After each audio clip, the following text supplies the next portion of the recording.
Reca emas.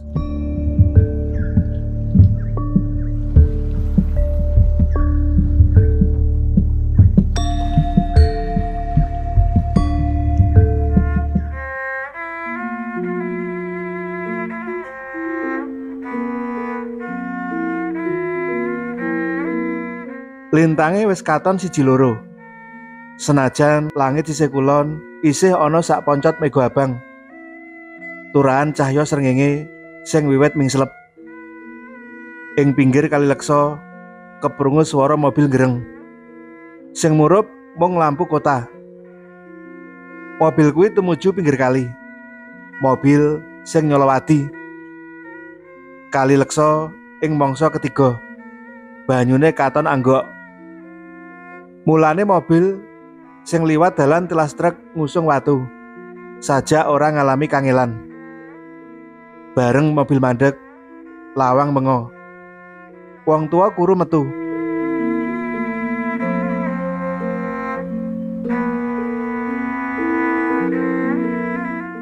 Di tengah sungai itu Pak Iro, pitakone sakwijining wong lanang sing awake dempal. Melu mudhun saka mobil. Tangane nuding menyang tengah kali. Adoh, pitakone wong sing kuru, sajak nggawa barang ing tangane. Boten, namung 50 meter. Yen ngono cepakno pirantine. Aku ora nggawa lampu senter. Kumrusake banyu kali kang natap watu. Sajak ora dipaelu wong loro sing beda profesi kuwi. Wong loro kuwi mung katon gregemeng ireng. Mung katon lampu senter sing biarpet kanggo madangi dalan sing arep diliwati. Kahanan ing pinggir kali katon sepi. Gawe wong loro kuwi yakin yen ora ana wong sing ngonangi. Lah, selonika lho Pak Iro, sing ketawisipun nyolowadi. Miturut sakwetawis tiyang sepuh, seloniku ing lebete wonten patung emase. Kula yakin mesti seloniki. Awit saklamine kula dados jlogro. Mboten nate obah mosik senajan banjire ageng sanget. Pratelane pawongan kuwi mung bebisik wae. Yen ngono, coba tak tilekane. Apa bener kandhamu kuwi, Man? Wong sing diundang Pak Iro kuwi mengo sedhela, sajak lagi konsentrasi. Sawetara suwe kahanan sepi. Mung swara iline banyu lan jangkrik sing ngerik ing grumbul pinggir kali. Ing kahanan kaya ngono kuwi, Parman ngangen-angen. Yen mengko patung emas kuwi sida kepethuk, komisine mesti akeh. Kanthi komisi sing lumayan kuwi, dheweke sawetara dina ora perlu nyambut gawe. Bener Man kandhamu, pancen ana patung emas. Mumpung sing duwe ora nunggoni, ayo patune enggal dipecah wae. Pangajake Pak Iro. Yen sing gadah wangsul dos pundi Pak Iro? Kuwi tanggung jawabku. Amer sing wiwit mau mung dicangking banjur ditumpangake pundak. Parman mlaku nyedhaki watu gedhe sing sak pertelone kekom banyu. Amer diangkat dhuwur. Duak. Swara wesi adu watu. Biasane yen nyigar watu, Parman nganti kaping 10 durung bundas. Dadak wengi kuwi sepisan wae wis gempal. Diamer meneh kaping pindho, kaping 3. Watu kuwi wis remuk kaya ngepruk padas wae. Pikire Parman. Bareng watu wis pecah, Pak Iro ngebiarake lampu senter. Pak Iro kepengen enggal ngerti asile. Lampu senter murup biar. Dadak ana barang kang mblerengi mripat. Mandeg dhisik, Man. Perintahe Pak Iro seneng. Saiki ngati-ati anggonmu gepok. Aja nganti amermu kenani patung sing semlempit watu kuwi. Aku yang menerangi. Jika nanti sekiranya batu sudah dapat diangkat, bawa saja ke mobil. sebab pemiliknya akan segera pulang. Inggih Pak, ketawisipun selanipun empun kenging diangkat. Parman sing dempal kuwi enggal manggul watu sing isine patung emas. Kanthi keringet dleweran, Parman nglebokake watu kuwi menyang mobil. Dene Pak Iro sing manggul amer. Kanthi jangkah rerikatan, wong loro kuwi mlebu mobil. Bebarengan mobil ninggalake pinggir Kali Leksa. Saka kadohan keprungu swara adzan Isya. Patung emas sing saperangan isih kabuntel watu kuwi bola bali disawang. Ing angen-angene Pak Iro mulih saka papan kuwi, dheweke mesti natah watu kuwi sethithik mbaka sethithik. Wartane Pak Iro nemokake patung emas enggal sumebar warata. Nanging mung saka lambe menyang lambe wae. Parman nampa bayaran sing lumayan saka Pak Iro. Dheweke sawetara dina ora nyambut gawe. Dheweke seneng-seneng karo keluargane. Dene Pak Iro kanthi telaten nithiki watu sing isih tumempel ing patung. Dheweke ora ngerti awan utawa bengi. Patung emas kuwi mung kaya boneka, ora ana ukiran sing awik. Perangane awak mung diwangun memper manungsa wae. Nanging kanggone Pak Iro sing uga ngrangkep ngerti ilmu tuwa, patung kuwi larang regane. Nanging nalika nithik watu perangan sikil kebanteren, sikile tugel. Dasar Parman kurang hati-hati, grenenge nyalahake wong liya. Iki mesti rengko sadurunge.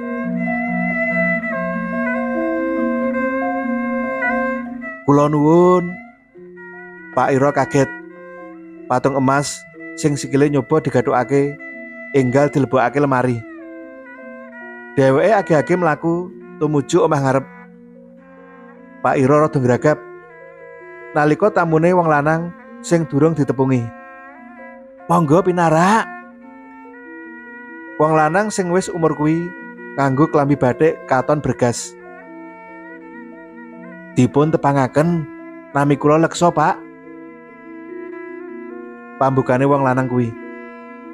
Loh, kok sami kalian nami Lepen to, Pak? Pak Iro gumun. Leres, sajake tiyang sepah kula gadah sarasilah ngenani awak kula niki. Kandhane njlentrehake.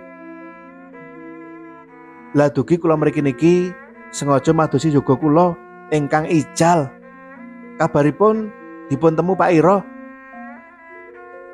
Lare, kula mboten nate manggihaken lare lho, Pak. Kula wonten griya mriki namung kalian yoga kula sing bajeng setri lan ingkang ragil jaler.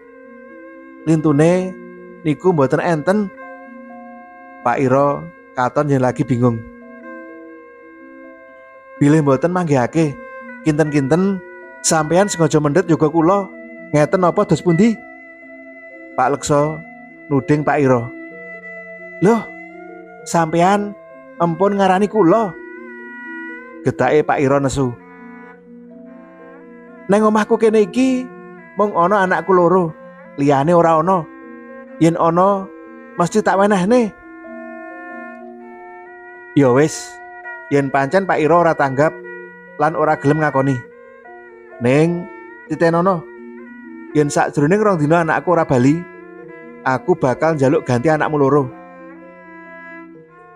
Wong lanang kuwi menyat saka kursi ninggalake Pak Iro. Bareng isih entuk 3 jangkah, pawongan kuwi ilang. Pak Iro njenggirat. Mripate nyoba namatake menjaba. Nanging wis ora ana. Pak Iro lagi sadar yen kuwi mau dudu manungsa. Sakala awake prinding kabeh. Banjur sing dikandhakake anake kuwi sapa? Ah, mesti wong gendeng, pikire Pak Iro. Pak Iro nyoba nentremake atine. Bareng kelingan patung emas, Pak Iro enggal-enggal mlayu menyang lemari. Lemari sing wis dipageri jaba mantra. Lemari sing wis dikunci dibuka maneh. Pak Iro lega. Bareng patung emas isih ana jero lemari. Sawetara jimat kanggo nulak tekane bangsa alus gumlethak sak cedhake patung emas. Patung emas kuwi banjur dilus-elus. Sak kabeh reget sing tumemplek dilangi. Pak Iro wis lali lagi ana ngendi sisihane. Patung kuwi banjur dikudang ing paturon. Nganti ora krasa Pak Iro keturon.